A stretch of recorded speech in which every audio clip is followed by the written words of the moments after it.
So today is the day. We are going to take our first tour of the Kern Library.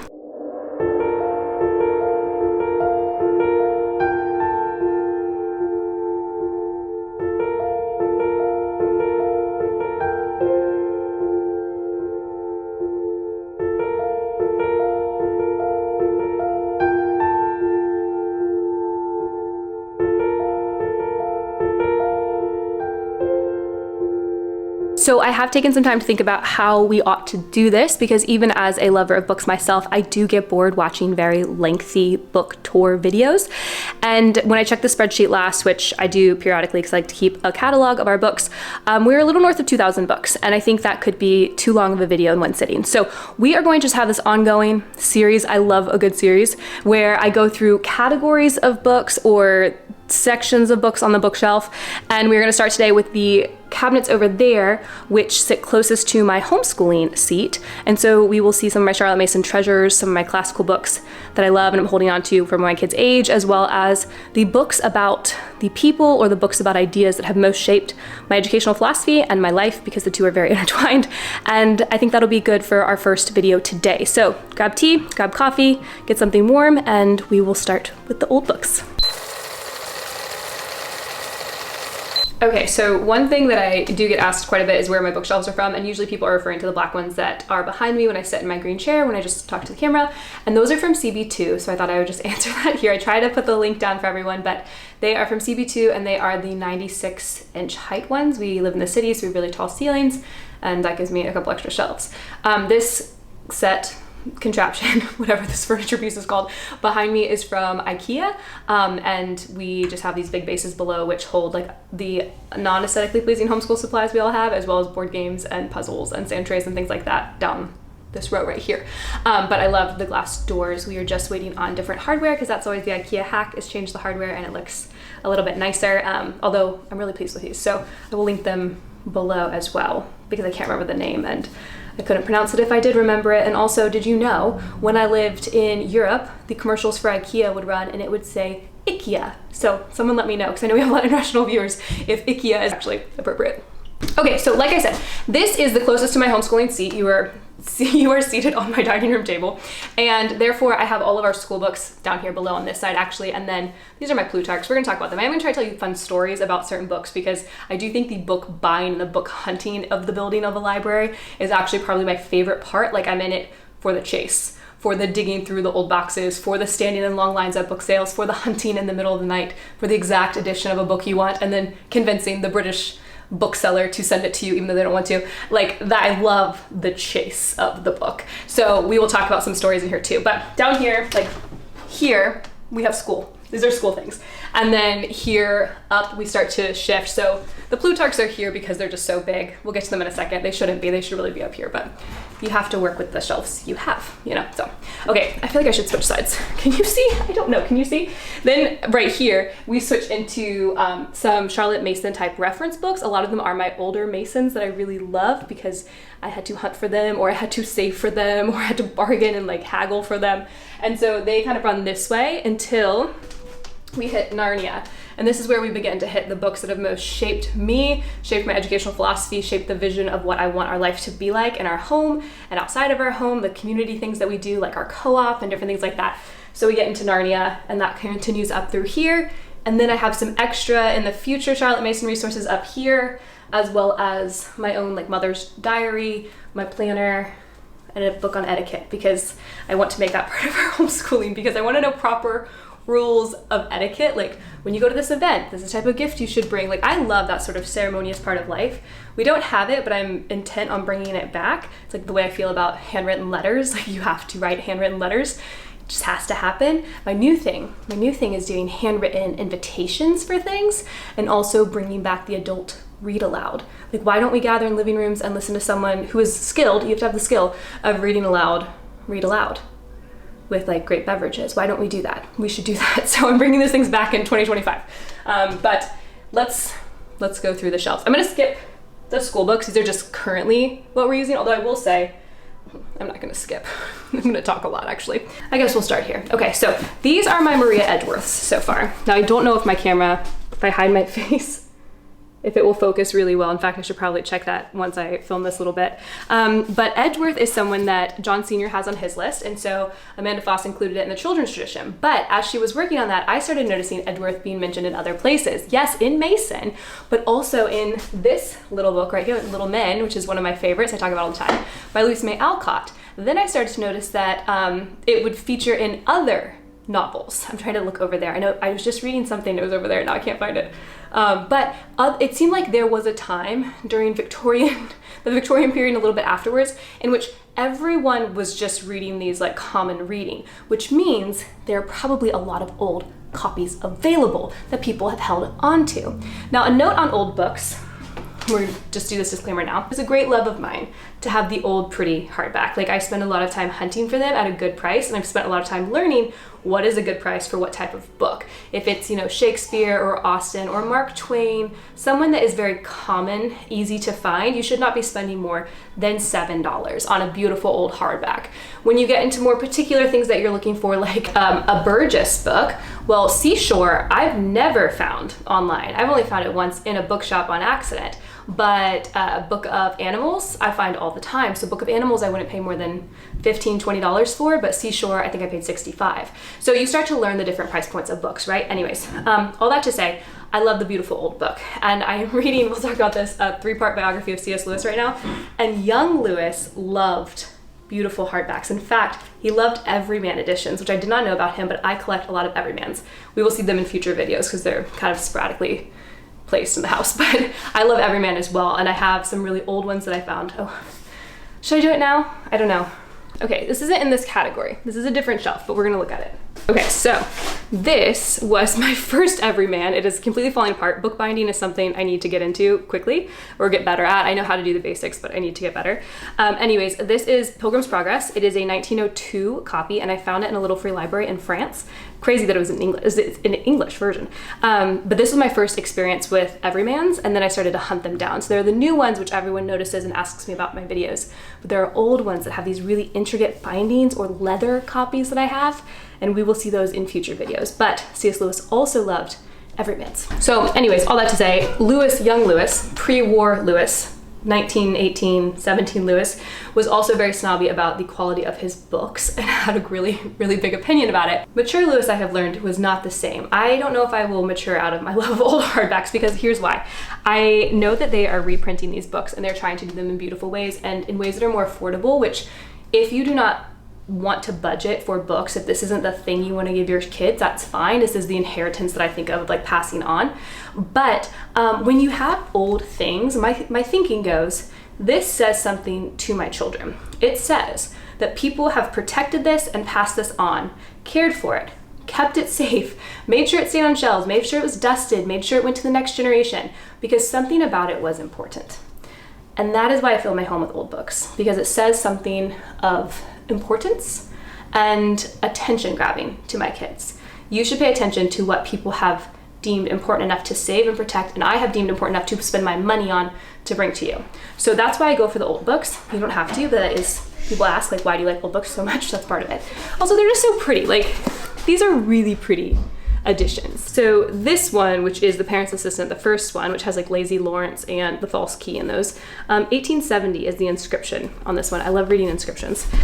This one, okay, this one actually doesn't tell me, but I think when I bought it, it was maybe early 1900s, but I can't remember. Or maybe the guy who sold it to me on eBay just made that up. We don't know. Oh, but here's what originally I was going to say. So this is Nathaniel Hawthorne's books. This is Twice Told Tales. He also did a wonder book for children, for boys and girls, which is one that we all seem to read in the Charlotte Mason world. I find those more often than I find like dollars around in the street or my house. Like I like single dollars. I literally find these books everywhere. You do not need to spend more than $3 to $5 for one, but you can get, I have so many old versions because I do tend to buy multiples because I have multiple children and I would like to send them all off with a starting library, not a complete library. Like I won't send everything with them. Typically buy the go-to commonplace books that you should have in every home in multiple copies so that I can hopefully gift them all to my kids. So that's part of this as well. Okay, so let's talk about my Plutarchs. Plutarch is a thing that scares a lot of Charlotte Mason moms. It shouldn't though. Plutarch is a historian and he writes the lives. and he typically will take 2 lives and compare them. And so you may get one who's like a senator, and one who had more of like a common job, these are very heavy. Okay, these books are huge. Do you see how big these books are? Anyways, these are my Plutarch volumes. And they're you can't actually hold them and get close to you. So these are Sir Thomas North's editions or translations, which was the preferred translation for Charlotte Mason, which is why I went looking for North specifically.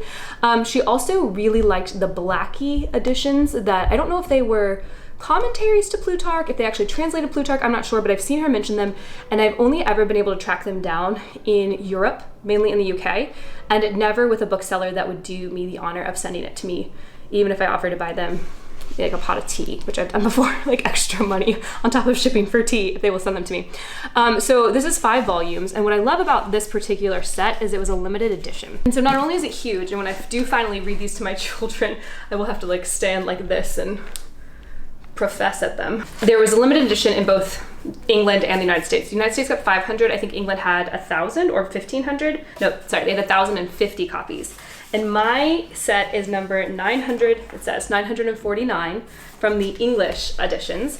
And it's based on the French translation, by the way. I should say Plutarch is Sir Thomas North is based on a French translation of Plutarch, so it's not North translating Plutarch straight away.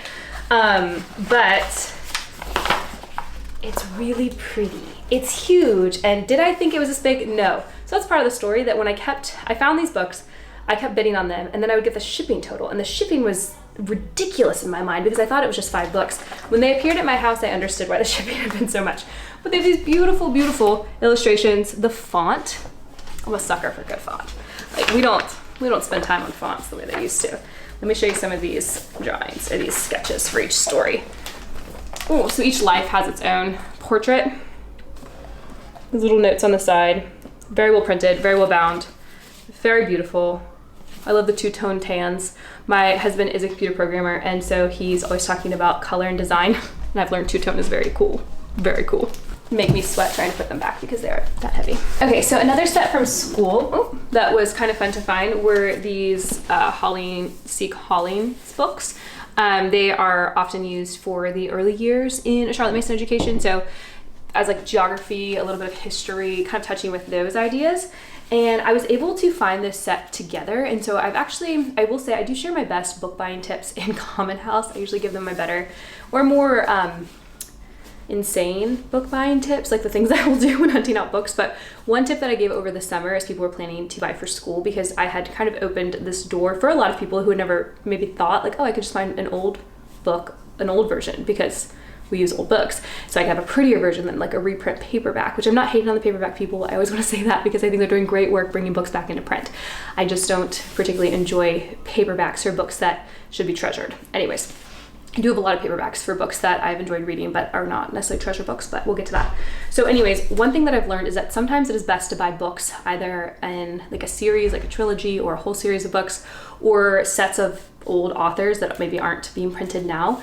Sometimes you need to hunt for them individually, and sometimes you need to hunt for them as a set. You can get a better price, and you're not really going to know until you look. So for example, my Kristen Lavransdatter are in a different cabinet, we'll get there, but the sets for the 3 old ones were running between $150 and like $175. I found each one individually for, I want to say it was less than 20, it may have been around $15 each, because I looked for them individually. I didn't want to spend $150, but I got them all for $45. This though, I had started buying these individually. So these are, Pagoo, Paddle to the Sea, Seabird, Tree in the Trail, these are pretty popular if you're a Charlotte Mason homeschool mom. I found one of them already on eBay and bought it, and then I found this set for 4 and realized that actually buying them as a set was probably going to be cheaper than tracking down each one, because some, again, like Burgess, these are like, well, this one's $15, but this one's $85 everywhere you find it. So I ended up getting this as a set, and then I resold that single book. And that's the second of my tips, is a lot of times I will resell a book. So I will buy the book if I need it for school in the version that I can find it, and then I'll keep hunting if I really want a different copy, and then I just sell the one that I had before. So I've not had such luck with the Delaire's books, the individual biographies. I have them in paperbacks from Beautiful Feet Books like everyone else, because I cannot stomach spending $100 on like one of those. It just doesn't make sense to me. It's not budget minded for me. But I still hope to maybe come across them in a set like this and just buy them all together. So I'm still hunting. If you find it, let me know first because I gave you the idea. And like this would be a great example. So William Tyler Alcott, he's the guy that we're kind of using for a lot of our astronomy stuff. Starlore was the book that Starlore was the book that I needed this year for me to start reading to prep as we did our stargazing. But I don't want it in this version forever, but I have it for now.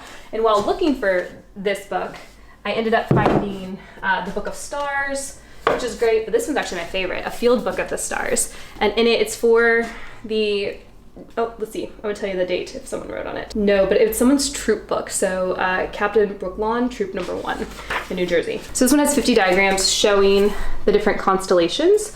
And it is for like where I'm geographically located. And I like that it is organized by season.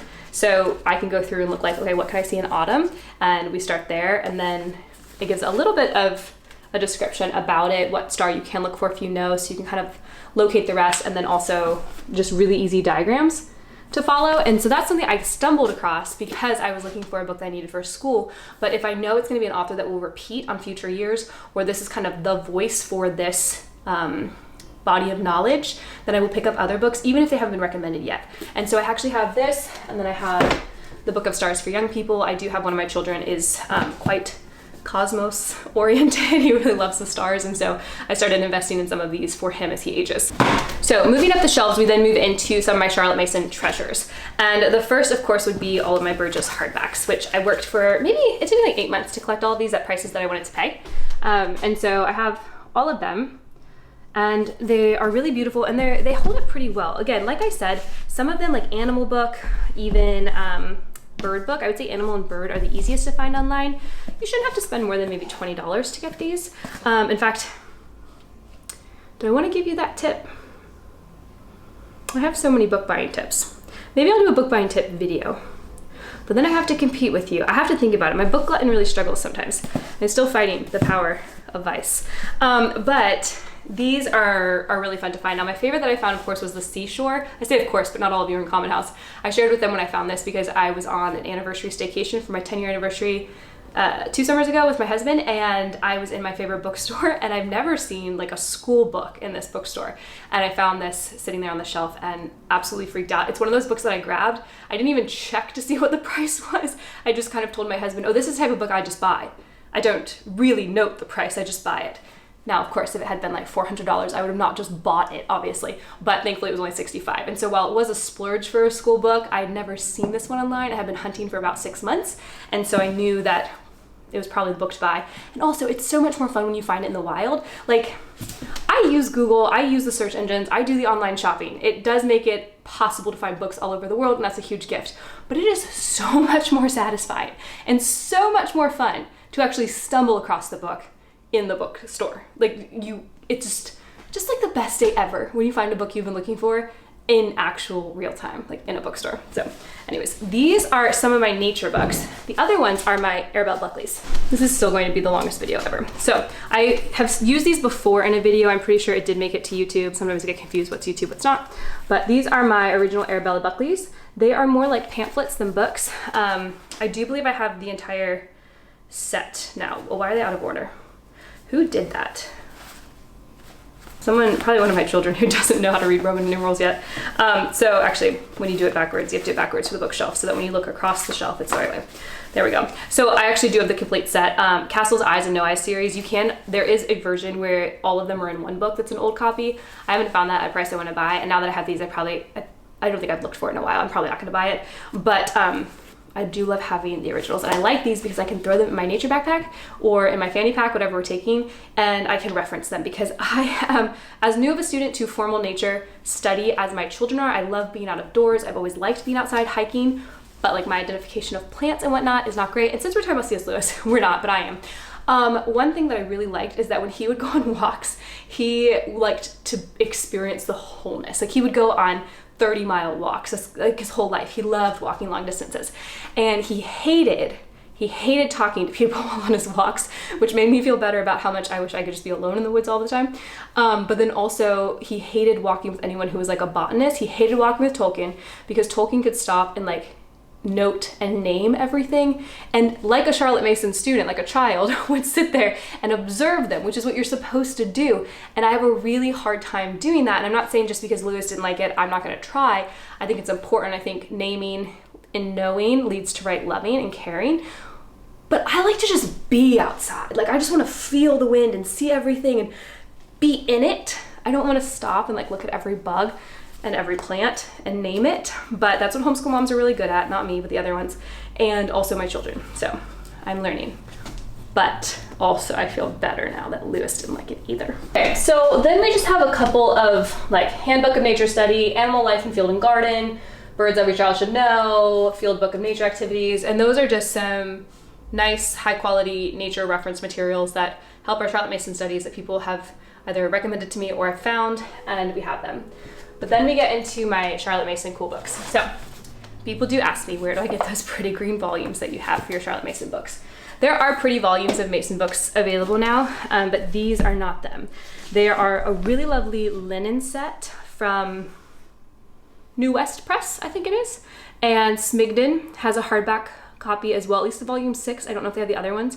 So you don't have to get the paperback ones. I know people do hunt down the pink ones, which were the originals. My mother-in-law homeschooled, my husband was homeschooled all the way up, and she's like, I'm pretty sure I had that set at some point, but she didn't have it anymore because I was hoping to steal hers. But I have the Amazon flower print one. There's in a different shelf in a different part of the library. But yeah, I started hunting these down. So far I only have the first two. I have Home Education and Parents and Children.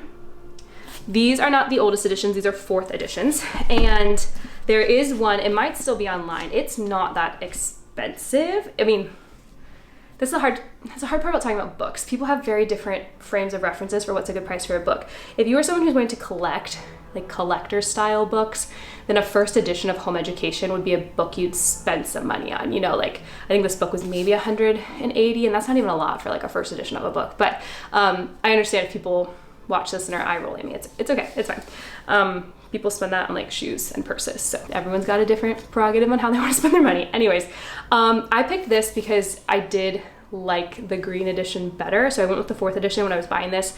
This was actually a buy I got to make as like kind of like a commonplace accomplishment purchase for some milestones.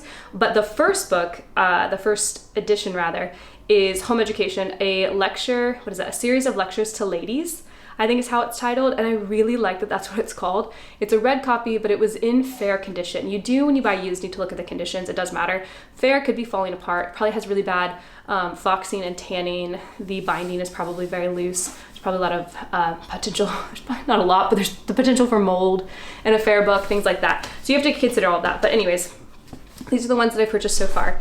I am not sure if the other editions were printed in this binding. If you know, let me know. I have not been able to find them or even like pictures of them that they exist. So I'm not sure if I can continue building out the series, or if I do find it, I probably can't, because they're probably so rare. They're like, actually I have seen Ourselves. Have I seen Ourselves in this edition though?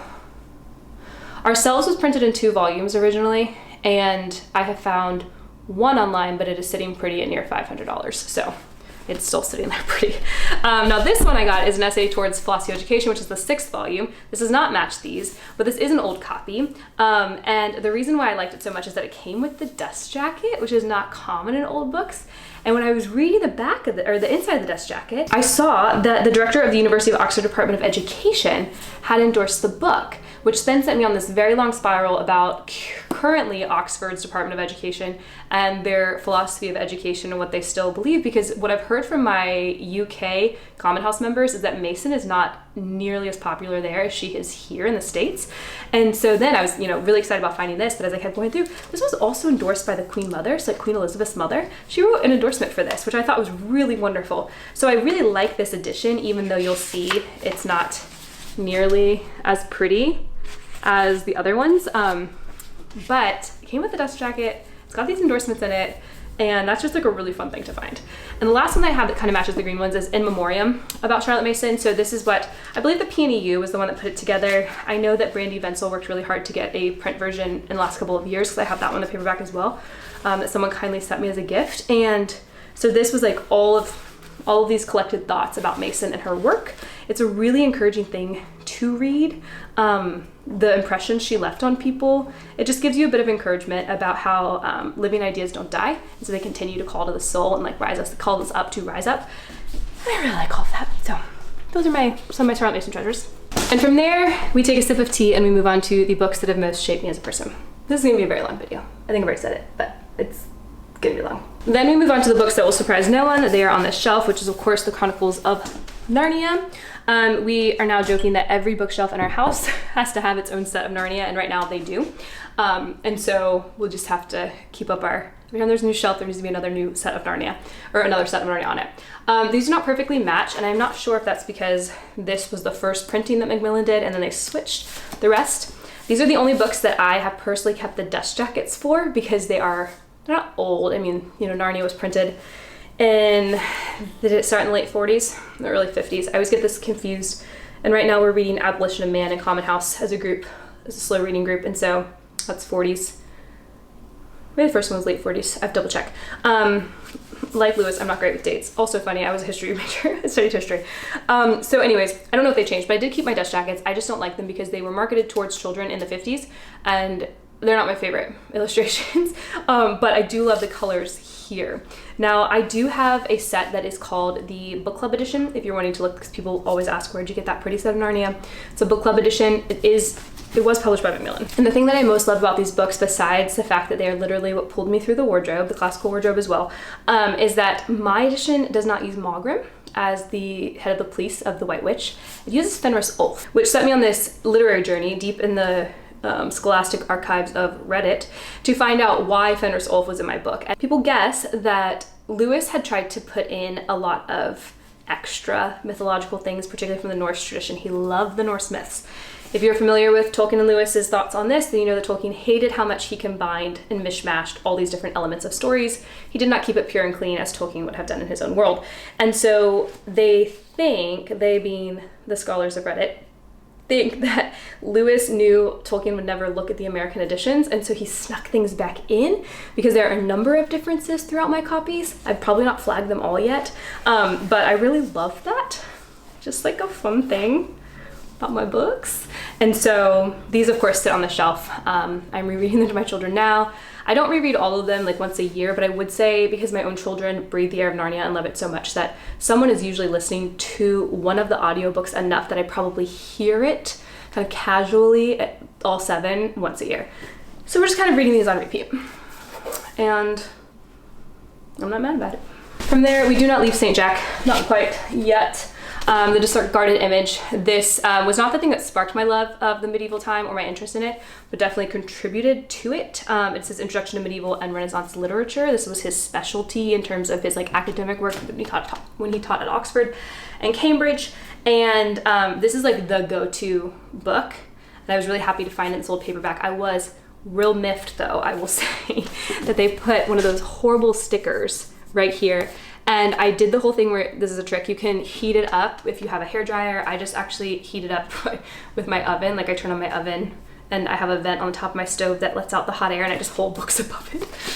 Someone just died inside when they heard that. I'm very careful with it, and that way I can peel off those stickers really easily and it doesn't damage the spine, except for George MacDonald over there, but we'll pretend like usually it doesn't just damage anything.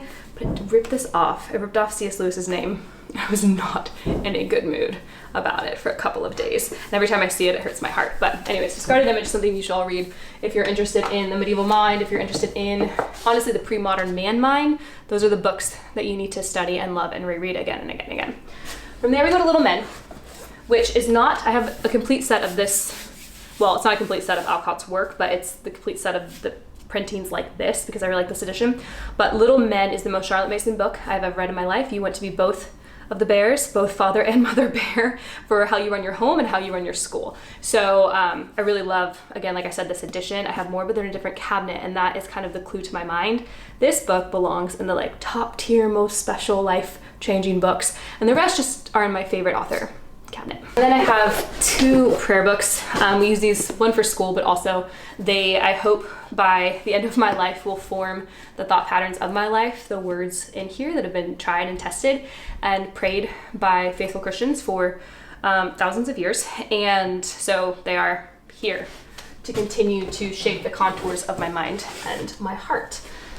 So then we have my fountain pen, which you guys know I can't live without. And then we have my bell. This is my tea bell. Oh, I don't want to ring it though because the kids will come. So then, let's see, we'll go this way. So in terms of important books, these aren't exactly exciting to see, so we'll run through them rather quickly. But books that I would say you should read as a classical educator. So we have Climbing Parnassus by Tracy Lee Simmons. If this doesn't win you over to learning Latin and Greek, I don't know what will. Norms and Nobility. Circe just started printing this, so you no longer have to pay $50 to get a copy, but I still am on a hunt for the hardback. I sent it to my husband last year for Christmas. It's like $250, and he just sent back half. So I'm working on it. Poetic Knowledge by James Taylor. The Great Tradition is an excellent book. It's edited by Richard Gamble. It's also too big to come out of here, so we're gonna leave it there. This is a great book. You can get it on, well, actually, I talked about it a couple of months ago, maybe a year ago, and people were like, it's not on Amazon anymore. It hopefully is back. It's collected writings from Plato through, Lewis is in there. I'm trying to remember the last, is T.S. Eliot in there? He was a contemporary of Lewis though. Yeah, it might just go through there, like the end of World War II, but it's collected writings of many educational philosophers all together. So this is a great book if you are starting out and you're like, I hear a lot of names, I don't know who to read. This is where I realized that I loved Quintilian, because I found him in here. So I recommend a book like this because you can read little excerpts. They're great, and hopefully you will feel the tug towards a couple of philosophers, and then you can go and track down their work. That's why I think something like that is really helpful. Then we have my Commonplace book, which sits right here. It does look like an Andrew Lang fairy book. It's supposed to.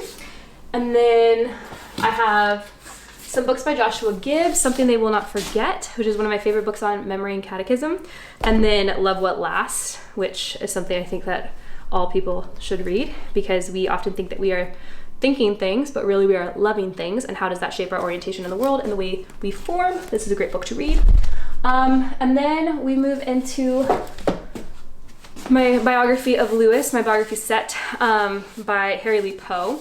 I am finishing up the first one, and then I will continue on. I'm just really enjoying reading about his life as I have time. If you're not familiar with Lewis's life, I will say it is not Narnia. He is not Peter Pevensey at all. He is not even Edmund Pevensey. He is Eustace Scrubb in the first part of his life. He is, it's not really a good American English word for it. I think the correct British phrase is a prig or priggish. It's not just being snotty and snobbish. It's also like condescending and dry. It's basically being Eustace Scrubb at the beginning of Voyage of Dawn Treader. And so if you are expecting to read like a very fairy tale-like past on Lewis, you will not. You will find things in his past that make you uncomfortable. But what I love about Lewis is that in his story and his arc, you see how much he changed and how much he grew, and how still the seeds and loves that were what he was known for, right? These ideas and these loves as an adult were all there. They were just growing in ways that even Lewis wasn't aware of until after his conversion.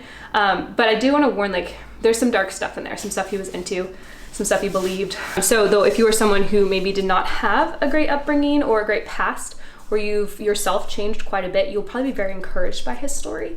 So anyways, I really recommend this set for a deeper look into his life.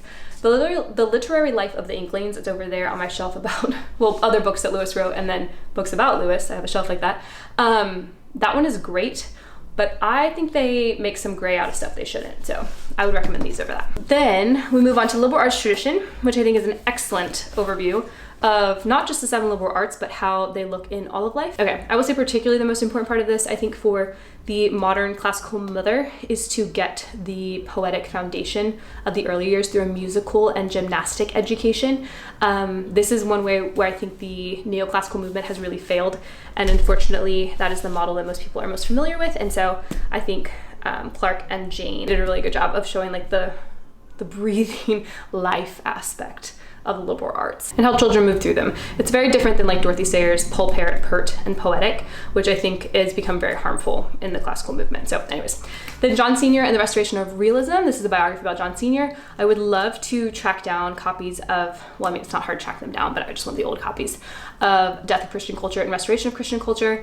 And then my friend is coming into some unpublished manuscripts, and nothing rubs a booklettin the wrong way like someone else having unpublished manuscripts. You know, gotta work on that. All right, then we've got some more Plutarch because, oh, and then the last one from here are my Werner Jaeger's Paideia, The Ideals of Greek Culture. I have not read all of this. I would love to. I've flipped through the first one, but I found these at a book warehouse, I would say. Here's what happened. I was shooting a wedding and I had to shoot the rehearsal dinner. Yes, I used to be a wedding photographer. I just finished up, but I did that for like 11 years and that was a lot of fun, eating cake at work. But I had to do the rehearsal dinner the night before, so I ended up being there overnight. I'm not usually just like hanging around in a different state overnight. And so I thought, well, I should probably get to work on editing those photos, but what do I want to do? I have 5 child-free hours before the wedding. Like, I'm gonna go get some coffee and then I'm gonna find a used bookstore. And I found this book warehouse and it literally just said old books above the very small little door. There were no windows on this thing. It was in the middle of nowhere, like around a corner, surrounded by trees. It could have been where I died, but I went in and I found so many great books. In fact, I found an entire set, I think it was almost an entire set, of the St. Nicholas magazines, like the old, big, beautiful red books. Charlotte Mason talks about these. And there's a CMEC student, Fiona, who brought them back. I will try to remember to link that because they're so darling and I buy them for my kids and she's done a great job. Anyways, I alerted her that I'd found these in case she wanted to go buy them. But then I found this and I'd never seen all 3 together. My favorite bookstore has 2 of them, which is very annoying. When you can only find 2 of a set and you want a matching 3rd, which is how my Space Trilogy set is, which is in here. We'll see it next time. You get really annoyed because you don't just want a 3rd copy, you want the right 3rd copy. So when finding them all together, that was like a really great find. The rest here are just extra Charlotte Mason resources. I should have probably gone like up this way. So we have some poetry, Viking tales, the children's Homer, which I really love. We have some Latin resources, Winnie the Pooh and Beatrix Potter in Latin. Stories that we'll get to in the future, like Just a Romanorum. I'll know how to say it by the time I read it to my children because I know those are coming, and so I've just found copies and it was just a good time to buy them. Ooh, how you guys doing? Need more tea? Okay, and then up here again, some extra Charlotte Mason books that are tall. So this again was more on height, kind of keeping them together in the library, but just knowing these books really won't fit anywhere else. So I have a book of insects, Stories of the Painter by Amy Steeman. This is actually, I don't know if you can see it. This is my timer that everyone gives me flack about, but I love. So this is one of those old ones. Stories of the Painters is a book that you use. You don't typically read it to your students, but there's beautiful printings in here and you can learn a lot. So then when you are helping your students engage with a piece or you're trying to give them like a captain idea to just inspire them, you have really good stuff to pull from. But I hunted this one down and then sold my paperback that I had. That's, again, my MO. Okay, here's my Holling C. The Book of Indians, which is another one that I really enjoyed. My kids have really enjoyed it as well. I actually need to pull it out so I can read it to my second formal student because my daughter just read through it a year ago, maybe a year and a half ago. But this was one of the first books I found my very first year prepping to homeschool, so it's like special to me for that. I knew I was wanting to find the old books, but was actually having a hard time doing it. And as it was my first year buying, I was trying to keep an eye on like how much do you spend each year? Like your first child will always be your most expensive because you have to buy the most things. And I found this on eBay and ended up winning it in a bidding war. And I've lent it to friends, so I do share my books. I've lent it to friends when they've needed it because Book of Indians is kind of hard to find. And so this is just special because it was like the first win for school. And I always just loved watching my daughter flip through it, knowing that it was like a special old book we had found. Okay, so the fairy books, Andrew Lang fairy books. There are mixed feelings on these. I have mixed feelings on these. If you don't know, I was just writing this in a comment for someone. Andrew Lang will include various forms of the same fairy tale, or various retellings rather, in different colored books. And so I think in Blue Fairy Book, you end up with the Little Red Riding Hood story that Charles Perrault told, which is not my favorite one. I mean, for why he did it, it's fine, but like there's no saving of Little Red and her grandmother. It's just they die. And so it can be a little jarring when you read that and you're like, huh, interesting. But you learn that in fairy tales, and it's actually just a literary technique throughout time, you would use a form of a story and switch different things, change different things in order to say something about your time or about your place or whatever. And that's what like Charles Perrault was doing. So not my favorite to read to my children right now, but we will study him later. And so anyways, just like a heads up on Blue Fairy, but I love finding old copies. There is a set, I think it's on Etsy. It's like $16,000, but they're these beautiful sets and they're the complete set. And that's the kind of thing like I'll never own, but maybe one day I'll find it in a Goodwill, I tell myself. And then another recommendation is always looking for books at library sales, thrift stores, people's garage sales. You can find cool ones that you don't actually know, but you'll start to recognize. Like this one, Plutarch for Boys and Girls, is just a slightly easier version of Plutarch for younger children. I've not actually started reading this to my children yet. I think I will just give them normal Plutarch when we hit, is it 4th grade? 5th grade? I can't remember when it hits for us in our curriculum, but then this book will just be around, and if they love the stories, then you should be rereading the stories. Oh, I know, someone's gonna be like, you don't reread. You don't reread in formal lessons, and you shouldn't reread before you do your term exams, but then you could be free to reread. Anyways, you revisit the same stories, and this gives your children other options. And it's really just like nice. I like how old books smell. I come and open this cabinet, and I open this cabinet below where my letter writing box is, which my letter box is very old. And I just smell. I like the way old things smell. So then we continue up here. I have like extra Spanish resources, drawing, design, and craft work, The Living Year, my old nature study guide, just different books like that. Countryside Rambles. This is actually, this is by Furno. We needed this for school last year, and I could only find this one copy in an Oxfam shop in England, and they would not ship it to me. Oxfam is kind of like I think it's sort of like a Goodwill operation, but there are many individual stores, and some of them will ship to you and some of them won't. So shout out to my secret UK fairy. I asked a friend, a common house friend, if I could have the book mailed to her house and she would mail it to me. Like, I'm that dedicated, and she did. So every time I see this book, I actually think of her and her kindness, and that gives me a huge smile. So your books can be stories of your life if you don't just willy-nilly order them all the time. Like if you have a hunt, again, if you have a story behind it, they actually tell you and remind you of people's kindness to you. Like actually, that reminds me of my Louisa May Alcott set. There's one book in there, My Little Men. I mentioned in Common House that I could not find Little Men at a price I wanted to pay. And someone messaged me and was like, I think I have that copy. Could I just send it to you? Like every time I see that book, I'm just struck by that kindness and that care, and also encouraged to be that kind to someone else. So you can live into your books. If you collect slowly, your books will tell a story of your life, which is cool. Okay, this I found at a library sale. It's called The Morning Hour, and it is the most Charlotte Mason-y thing ever. It includes music selections, it includes poetry, Bible verses, all sorts of things to kick off the school hour. And in the beginning, there's an order of opening exercises. You would never hear this in any school in the States. Okay, teacher, what should be our first purpose while at school? Student, to cultivate our moral faculties. How do we do this? By continued practice and doing the right from right motives. What should be our second purpose while at school? To strengthen and train our minds. How do we do this? By varied and vigorous exercise. That doesn't sound like Charlotte Mason.